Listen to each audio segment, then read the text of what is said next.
आए ICICI Lombard, ICICI prudential, IREDA और इसके अलावा भी खबरों के दम पर कई स्टॉक्स आज फोकस में मॉर्निंग आशीष जी, बिल्कुल Q4 अर्निंग्स पे ज़्यादा फोकस रहने वाला है। आईसीआईसीआई के दोनों ही इंश्योरेंस कंपनी के रिजल्ट्स आए हैं और सबसे पहले मैं आपको बता देता हूँ इंपॉर्टेंटली आईसीआईसीआई प्रू लाइफ के नंबर्स की बात करें तो largely inline set of numbers जो है हमें देखने मिले हैं। नेट प्रीमियम इनकम लगभग 11% बढ़ा ईयर ऑन ईयर बेसिस पे और प्रोडक्ट मिक्स जो है यहाँ पे देखें तो वीएनबी जो value of new business margin होता है वो जो है स्टडी आया है, लार्जली इनलाइन है, ज़्यादा रिएक्शन एक्सपेक्टेड नहीं है। आयरडा के नंबर्स लेकिन अगर बात करें तो बहुत स्ट्रॉन्ग सेट ऑफ नंबर्स आए। नेट प्रॉफिट भी लगभग 49% का ग्रोथ किया। सारे ऑपरेशनल पैरामीटर जब मैंने चेक किया इंटरनली तो सब जो है एनालिस्ट एस्टिमेट से बेटर आया और हमारे एनालिसिस के हिसाब से भी अच्छा नंबर आया। आईसीआईसीआई लोम्बार्ड के लेकिन कमज़ोर नतीजे आए हैं।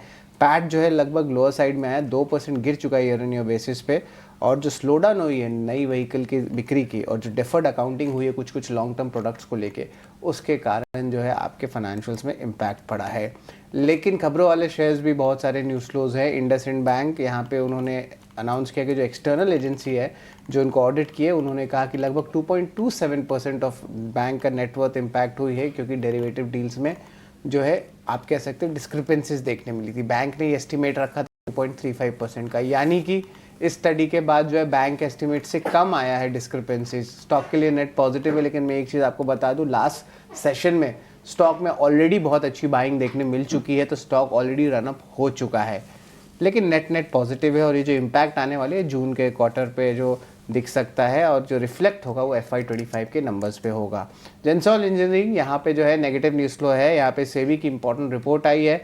यहाँ पे प्रमोटर्स को कैपिटल मार्केट से जो है डिबार कर दिया है, अभी बार कर दिया है, बाइंग सेलिंग नहीं करने वाले हैं। स्टॉक स्प्लिट भी जो अनाउंस किए थे लास्ट वीक 1:10 का उसको भी ऑन होल्ड पे रखा है और एक फॉरेंसिक ऑडिट है उसकी जांच जो है सेबी कर रही है और अनाउंसमेंट की कि अगले 6 महीने में इस पे अनाउंसमेंट आएगा। यहाँ पे सेबी ने जो उनके प्रमोटर ब्रदर्स हैं अनमोल सिंह जग्गी और पुनीत सिंह जग्गी उनको की डायरेक्टरशिप पोस्ट से जो है या कोई भी पोस्ट है कंपनी से वहाँ पे रद्द कर दिया गया और फंड के जो डाइवर्जन और मिस यूटिलाइजेशन हुई है उस पर जो है सवाल उठे हैं, कॉर्पोरेट गवर्नेंस के सवाल उठे हैं। और मैं आपको पहले बता देता हूँ कि हमने 1 महीना पहले मार्च 10 को, मार्च 13 को और इवन मार्च 6 1 महीना पहले से आपको आगाह कर रहे थे स्टॉक के बारे में और हम जो है राइट टाइम राइट रिसर्च जो होता है वो आपके सामने भी लाए।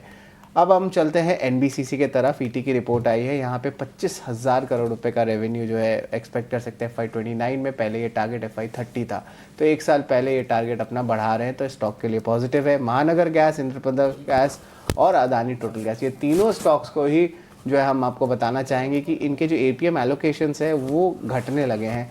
18% है, किसी का 20% है, किसी का 16% है। नेट जो है इनके लिए थोड़ी नेगेटिव न्यूज़ फ्लो ज़रूर होगी, लेकिन अगर लॉन्ग टर्म में बात करें तो यहाँ पे ज़्यादा इम्पैक्ट नहीं पड़ेगा बिकॉज ये जो है बाय डेफिनेशन ही चेंजेस होते रहते हैं। आखिर में सनोफी इंडिया पे भी नज़र रखेंगे जहाँ पे कंपनी ने क्लैरिफिकेशन की है कि कोई प्लान नहीं है डाइवेस्ट या सेल करने की उनकी ब्रांड जिसका नाम है लैंटस, तो इस पर नज़र रखिएगा।